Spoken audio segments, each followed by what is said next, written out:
masaklap po sa Great Tribulation. Alam niyo po ba, hindi ko po naiintindihan sa aking sarili. Itong mga nagdaang panahon, kailan ba yung binaha dito sa Maynila? 2 weeks ago ba tayo binaha? Okay, 2 weeks ago. Parang iba ang pananaw ko, iba ang paningin ko. Pero I feel more closer to Jesus. I feel that Jesus. Yeah. Alam ko naman po lagi na yes Jesus, pero iba talaga yung makulimlim ang panahon tulad po ngayon. Itingin niyo po ang mga mata niyo sa labas. Ano po siya? Anong tawag dito sa Tagalog? Foggy. No? Tagalog. Mahamog. Nung araw po, bibihira po yung ganyan na na kalagayan ng panahon eh. Pagkatapos ng bagyo, aaraw na, hindi po ba? Kaya nasasabi ko lang naman po ito. Kasi ito po yung na-oobserbahan ko lately. At ang ganyang panahon po, aminin natin sa hindi, malungkot po ang itsura ng kapanahunan ng yan. Malungkot po. Maniwala po kayo sa akin. Kaya yung mga nagsasabi na Great Tribulation na raw ngayon, actually malungkot po kasi may nagsasabi po nasa Great Tribulation na raw tayo at nagbigay pa ng eksaktong araw. Meron lang tayong 400 something days kanya. Sabi ko, Lord, patawarin mo po sila. Hindi nila alam ang kanilang sinasabi. Alam niyo po ba sa Great Tribulation ng eksena? Ganito po. Okay, syempre bibigyan nating senaryo yung kalagayan ng mga naiwan na naging believers. Na later on, eventually magiging anong pangalan? Sige nga po, assignment. Yes, tribulational saints, mga tribulation saints ne. Okay, at kapag sila po ay tinutugis na, kasi nag-refuse nga po sila magpatatak ng 666.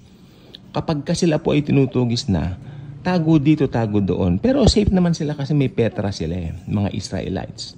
Pero paano naman po, naisip na po ba ninyo, yung mga Gentiles na ayaw magpatatak? Ganyan po eksena. Nakita mo sa trato, ganyan. Nagkukumpulan sila, nag-uusap, ano yung gagawin mo. Pero, good news, itong mga taong ito, sila po ay patuloy na nagpupuri sa Panginoon. I'm having my coffee right now. Kape po tayo. Magkape muna tayo. So, kahabag-habag yung mga ayaw magpatatak. Pero syempre, yung mga nagpatatak, easy. Nagpatatak sila Pero, merong big but, B-U-T, Tagalog pero, P-E-R-O, may malaking pero. Ano yun? Forever in Gehenna. Ako, bibigyan din ko na po yung Gehenna. Sasabihin ko sa inyo yan. Kasi alam po ba ninyo, nung isalin po nila ang Biblia mula sa wikang Griego, tungo po sa Ingles, naging isa na lang po ang translation ng hell. Ano yon? Hell. Tagalog, impyerno. Samantalang sa Griego, sa wikang Griego, sa Greek, tatlo yan Hades, Tartarus, tsaka syempre yung Gehenna. Yung Gehenna, ayan talaga yung pinaka sukdulan, no? Na idea ng mga tao, what is hell like? Sa sobrang hindi nila nauunawaan ng scripture, ang nangyayari, pag namamatay daw ngayon ng mga unbeliever, pumupunta raw ngayon dyan sa impyerno na ganyan na maapoy na. At nandun daw si Satanas, hari. Ano ba naman yan? Pambira. Si Satanas nga, susunugin din po doon. Si Satanas man, susunugin din doon. Si Satanas ngayon, nandito pa naghahasik ng lagim.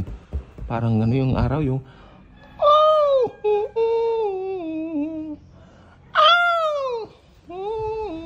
isang gabi ng lagim. Diba? Aba, mas bongga pa yan sa gabi ng lagim. Apoy ng lagim. Diba? Kaya kung hindi ninyo bibigyan ng kahalagahan ng pinaka-importanteng gawin ng tao ngayon, ano yun? Ang tanggapin at papasukin ang anak ng Diyos sa inyong mga puso. Ang pangalan niya, Heso Kristo. In English, the Lord Jesus Christ Himself.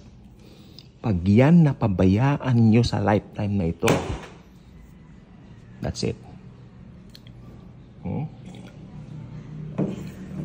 That's it. Kasi hindi mo alam kung kailan ka papanaw. Di ba? Hindi mo alam. May nakalagay po sa Bible, kung kailan sinasabi nilang panatag ang lahat, maayos ang lahat, then destruction will come. In its eventuality, alam ng Diyos yun. Kaya please lang, since hindi natin alam, decide for Jesus now. Accept Him as your Lord and Savior. I mean, your personal Lord and Savior. Kasi kung sakaling, meron kang talagang sabihin na nating mga priorities in life. Pag inabutan ka ng mga rapture, paano? Maiiwan ka dito. Kasi hindi mo nga tinanggap ang Lord, no? Pero, merong tinatawag na, anong tawag dito? May tinatawag po na, may nag-remind sa akin, inom daw ako maraming tubig. Thank you po sa reminder nyo. Oo, lagi akong nung gaganon. Lagi akong nasisinok. Yeah, bata pa po ako, gano'n na po ako. Don't worry about me. I'm very fine. Asthmatic lang din talaga ako. So, ganun. Saan ba tayo? Punta tayo sa asthma ko. Okay. Yun nga po, pagdating talaga ng panahon na yun, no? At nakamatayan mo na hindi mo tinanggap si Jesus, maiiwan ka sa rapture.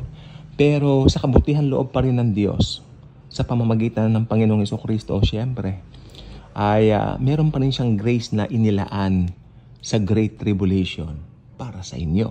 Ito naman po ay kung sakaling maiwan kayo. Okay? Ano yung grace doon sa Great Tribulation na yun?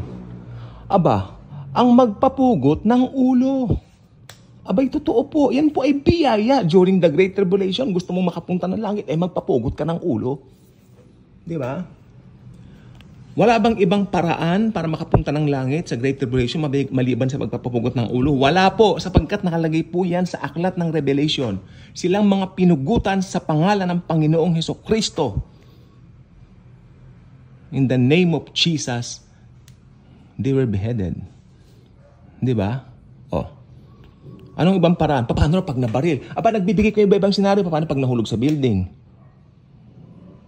Paano? Nakalagay nga sa Bible, pupugutan ng ulo. Hindi ibang senaryo. Kaya ako tahasan ko sabihin, pag hindi ka napugutan ng ulo sa pamamagitan ng pagpapupugot ng ulo sa pangalan ni Jesus, maimpyerno ka pa rin. Panalangin mo nga lang, huwag kang abutan ng kamatayan before that appointed time ng pagpapapugot. Kasi tignan nyo, yung pagpapapugot po ng ulo, ipapatupad ng Antikristo yan doon sa 2.5 o doon sa, ano ba yun? Yeah. Yung after 3.5 years, tama po ba ako? Yung kalahati ng 7 years, yun na po yung Great Tribulation hanggang dumating na si Jesus kasama tayo. Yun na po yun. Ang ikli lang ng panahon na yun. Pero yung Great Tribulation na yun, ay matindi po yan, maniwala kayo. 3.5 years. Napansin nyo ang 3.5 years, hindi ba? Ba't mahilig ang Bible sa 3.5 years?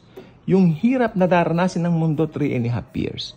Doon ibubuhos ang puot ng Diyos sa 3.5 years. Alam niyo kung bakit? Kasi ang ministry ni Jesus, 3.5 years lang din. Napansin niyo yung parallel? Did you see the parallel? Nandito ang anak ng Diyos, inisnab. Denedma.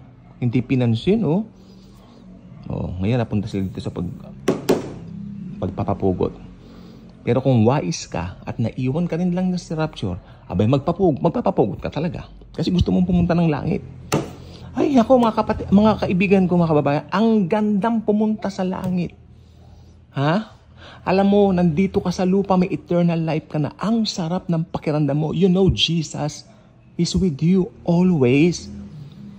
Ano pa? Di ba? Ganyan po, mangyayari po yan. Yung iba naman sasabihin nila, hindi pa naman nangyayari, matagal lang may mga nangangaral lang ganyan. May sasabihin din po ako sa inyo. Hindi niyo ba alam nung dumating si Jesus dito, nung ipanganak siya sa sabsaban, hindi Hindi na sila interesado sa mga bagay ng Diyos, sa mga prophecy. Hindi na sila interesado dyan. Makinig kayo sa akin. Hindi na po sila interesado. Pero nung hindi na sila interesado, ipinanganak si Jesus Christ. Hindi nga nila kilala, pinapatay nila eh. Di ba? Oh, kita nyo? Kaya wag niyong sasabihin na hindi pa naman nangyayari. Pero parang iba naman ngayon eh. Kasi yung mga nangyayari, mga earthquakes, like sa Japan, kalain yan, at grabe nakakabahala yung sunod-sunod. Malalakas na sunod-sunod pa. Samantalang 6 years to 5 years ago, merong binanggit, malakas na raw yung 7.2. Big one na raw yun. Pero ngayon daw, binabanggit 8.3, madadalas daw yan. Ang laki ng pagbabago in a matter of 5 years. Kaya sabi ko, Lord Jesus, kung hindi ka pa darating, ano nang kahihinatnan ng daigdigang ito? Pero ganun pa man, Lord, ako, your will be done. Diba? Alam mo ba, ang ano ng Diyos, isip niya, ay hindi eh. Ayun, binasa ko, ang pagitan ng Malakay sa Matthew, 430 years. Sana tama po ko. Nalito na naman ako. 430 years. Tinatawag yan silent years. Ang mga Hudyo hindi na mahilig sa propeta at wala na ring propeta during that time, timing. Mga tao ginagawa yung gusto nilang gawin. Gawin nila, yes. Tapos, isang araw, di ba, may baby na ipinanganak sa sabsaban. Ay lakwas, hindi nila kikilalanin yan dahil ang inihintin ng tagapagligtas, yung ililigtas sila sa imperyo ng mga Romano. Lalong hindi nila kikilalanin yan, yung sanggol na yan na helpless na baby. Hindi nila kikilalanin yan, di ba? Pero hindi nila alam, ang Mesias o ang Messiah may dalawang ministry. Ano yun? Una, pumunta siya bilang servant at pangalawa, pupunta siya bilang King of Kings. Ayun na po yung second coming niya. Na-misinterpret nila. Oo nga naman. Masyado ang tao kasi to see is to believe. Diba? Tingnan nyo yung mga pangungontra nila kay Jesus Christ nung nangangaral si Jesus. Ito mga pariseo, yung pasaway na ito. Diba? Kita nyo yan? Kaya kahit hindi pa nangyayari ngayon, puro pananakot daw yung mga preaching ng end times. Sabi, hindi po pananakot. Mahal po namin kayo. Kaya binabanggit namin sa inyo mga bagay na ito dahil mangyayari pong lahat ito sa araw na itinakda ni Jesus. Tandaan po natin yan. End times. Pag may mga end times, pakinggan nyo. Pero ito naman sasabihin ko, hindi naman natin nangangaral ng end times. Tama, tignan nyo, ang dami mga ibang dyan. Views. Malilito ka, tignan mo, sabi niya, yung ending daw, magugunaw na yun. Ang tawag dito, irarapture daw. Lahat ng believers daw sa dulo, mararapture. Pagkatapos, pag ni-rapture daw ni Jesus, babalik daw agad si Jesus, kasama na naman daw yung mga yun. It doesn't make sense. Anong ginawa mo? Pinagod mo naman yung mga believers. Inakyat mo, binaba mo ulit. Ano ba yan? Kita nyo? Sumakit ang ulo ko doon sa pagkikinig. At saka, hindi niya ma-match yung mga scripture, especially sa Old Testament. Hindi match doon sa New Testament na mga scripture. Nagkakandalabo-labo. Kawawa yung mga nakikinig. May nag-i-amen din sa kanya. Hello? May nag-i-amen din. Siguro naiinip na, uuwi na. Kaya nag-i-amen. Hindi kaya ganun? Matapos na lang yan. Amen! Kahaba-haba. In the first place, may edad. Masyonda na. Yun ang nangangaral. Kasi, alam nyo, nung panahon ng 1950s, iba pa yung tingin nila sa ganyan, sa end times. Lalo na sa grace. Nung araw pala, yes, naniniwala sila, salvation is by faith through the Lord Jesus Christ alone. Pero they believe, yung sanctification mo, tatrabahuhin mo. Ikaw ang gagawa nun sa sarili mo. Kailangan mag-Bible study ka, kailangan mag-devotion ka, kailangan ganito, kailangan, at ito pa ang pinaka nakita kong worst na doctrine nila. Meron silang tinatawag na yung dawn, yung parang early morning dawn na magkikita-kita sila. Tapos magsusuot sila magandang damit daw. Tinanong ko, bakit po ganun? nakabihis kayo ang aga-aga. Aba, syempre, haharap kami sa Panginoon. Kailangan maayos kaming haharap sa Panginoon. Talaga lang, ha? Ngayon, pag ikaw na tao ka, hindi mo nauunawaan ng grace, yari ka dyan. Hindi sasama ka sa kanila ngayon. Maghihilamos ka pagka aga-aga. Gusto mo pang matulog. Maski puyat ka, pupunta ka, kasama ka sa kanila kasi ang kanilang ang drive, ang nagdadrive sa iyo, takot. Hindi naman grace na nagdadrive sa iyo. Ayan ang nakakatakot diyan, ang religion. Yan ang maraming nalinlang sa loob ng maraming panahon. At yan gusto tayong alisin ni Lord Jesus Christ diyan. Di ba? Basura yan sa mata ng Diyos. Mabubuting gawa mo? Yan ang magdadala sa iyo sa Great Tribulation. Kaya congratulations sa iyo kung yan ang paniniwala mo. Di ba? Grace is something na ibinigay sa iyo, ngunit wala kang ginawa. The only thing na masasabi mo, magbubulalas mo, Lord, salamat po. Kay buti mo, Panginoon. Hindi mo kaya bayaran yun. Bakit ba libre ang grace? Bakit madali ang grace? Bakit libreng ibinigay ni Jesus ang grace? Kasi wala po itong kasing halaga. Wala pong katumbas na halaga ang grace. This is priceless. Dugo ng Diyos ang nabubuo diyan sa krus ng Kalbaryo. Ha? So, yun lang po muna gusto ko sabihin ngayon kasi yung kape ko malamig na. Naubos ko na rin naman po siya.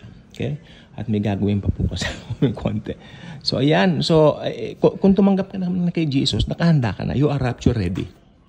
Hindi mabubuting gawa mo ang magiging cause for you to prepare to meet the Lord, no? Kundi yung ginawa niya sa cross na tinanggap mo sa buhay mo, naniniwala ka, yes, Lord, you alone are my salvation. Blessed be the rock of my salvation. His name is Jesus. Yan lang muna po ngayon. God bless po.